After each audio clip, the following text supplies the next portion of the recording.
welcome to Chapter 5, Exploratory Research, Secondary Data Part 1. So, in today's video, we will be discussing on secondary data research as a part of exploratory research. Now, primary data are data which originated by the researcher for specific purpose of addressing a particular research problem. That means, when you develop a particular questionnaire, you go to the market to make a survey.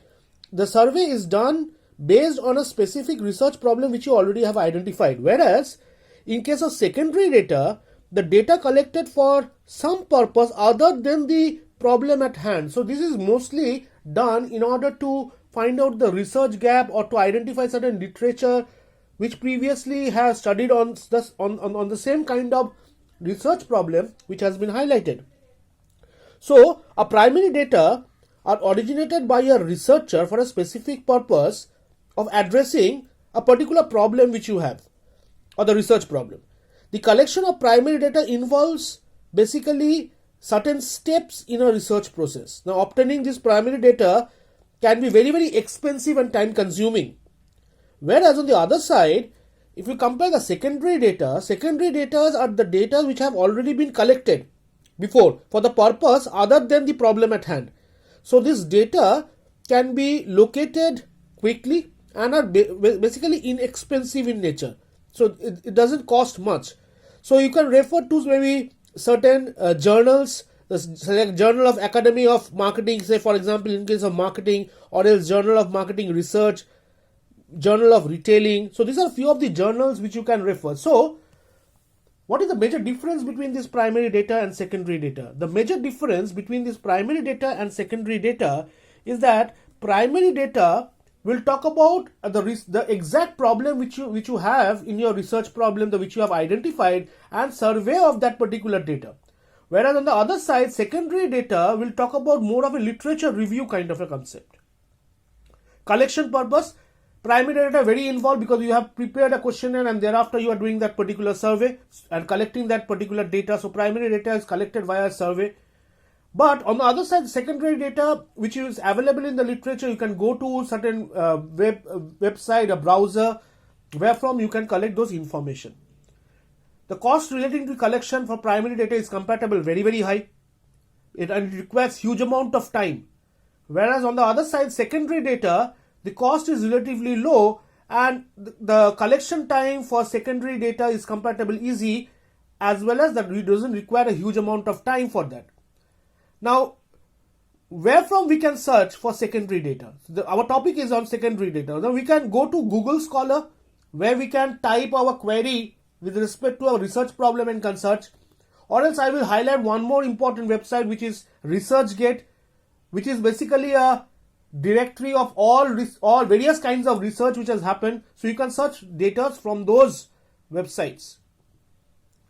Let's move on to the next part of our story, which is secondary data classification. Now, before we explain secondary data classification, we also require to understand that there are certain criteria for evaluation of secondary data. First and the foremost, the specification of the methodology used to collect the secondary data should be critically examined to identify the possible sources of biasness. Now, such methodology consideration including the size, the nature of the sample, the response rate, the quality, the questionnaire design, administration, procedures used for the fieldwork and the data analysis, and reporting procedures. So, these are basically the things which are required, the specifications are required when you are looking forward to collect data. But another is with respect to the error or accuracy of the data. The researcher must also determine that whether the data are accurate enough for the purpose of the present study. In case of secondary data can have a number of sources of errors or maybe inaccuracy, including errors in approach, research design, sampling, data collection, and also maybe reporting at the various stages of the project.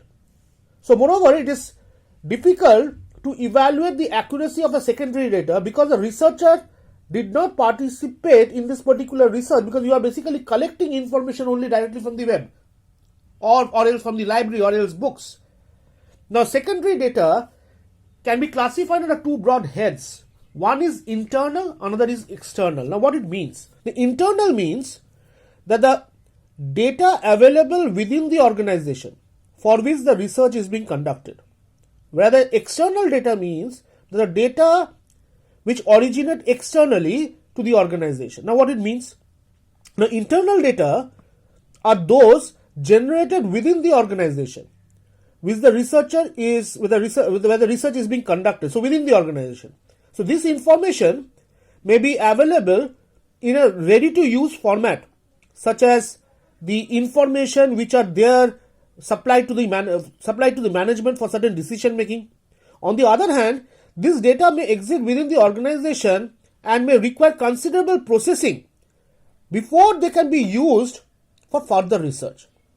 On the other side, the external data are those data which generally are sourced from outside the organization. These data may exist in the form of something like a published material, online databases, or something like syndicate services. So, secondary data can be classified on two heads. One is internal data and external data. The internal data is further classified under two heads. One is ready to use, which is there in the organization, or there are certain data which require further processing such that thereafter we can interpret. So what I mean by ready to use data. Now, internal sources should be the starting point in the search of a secondary data. Since most organizations have maybe a in-house information cell or a team, some data may be readily available and may provide useful insight. Now, for example, with reference to ready to use data, it can be information relating to the sales of a particular product, or sales of various products, of a sales of various products under the same product line, or else via department, classification of sales via department, or else from the point of view of stores, or else I can collect even sales from the point of view of geographic location, north zone, south zone, west zone, how the performance is happening.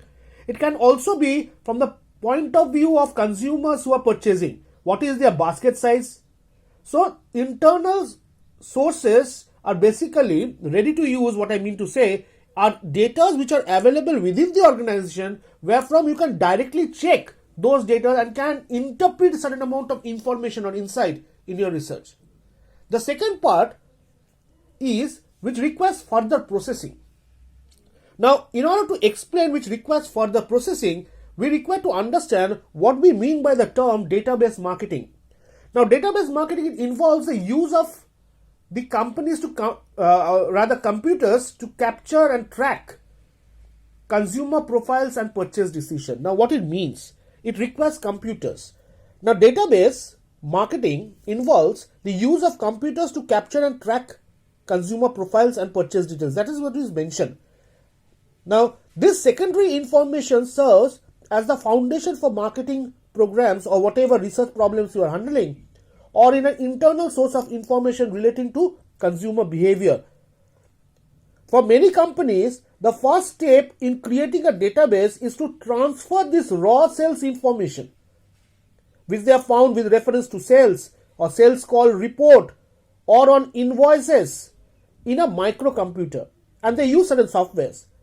You might have heard about a term which is known as CRM, Customer Relationship Management, where personal information centers about customers' profile and other things have been recorded. And it can be further, this kind of data can be with respect to demographic or psychographic. Now, demographic data, what all information we get? So, what I mean to say, from the database marketing, when we go to a particular store, we share certain amount of information, we share our name, details with respect to my age, income, my phone number, my email ID. So there are certain demographic data which we always share with my organization. Or else, if I have gone to a retail store and has done my shopping and I fill up certain forms, I provide certain amount of information. Or else I have downloaded an app, I provide certain information there. So these are said to be demographic data. Secondly, there are also psychographic data which we also provide. If a particular customer has certain interest in certain things, like for example, I might go to Flipkart and look for certain books because I have a habit of reading books. So that particular trait of book reading is one of a psychographic factor or data which relates to me. So such kind of information as to consumers or respondents preferring a particular set of activities with reference to certain interest level or behavioral level or psychographic level can also be cultivated or can be captured. So the external part is being classified under three broad heads, which is said to be published materials, computerized databases, and syndicate services. This particular part will be explained in the next part of the video. Till then, thank you. Have a nice day.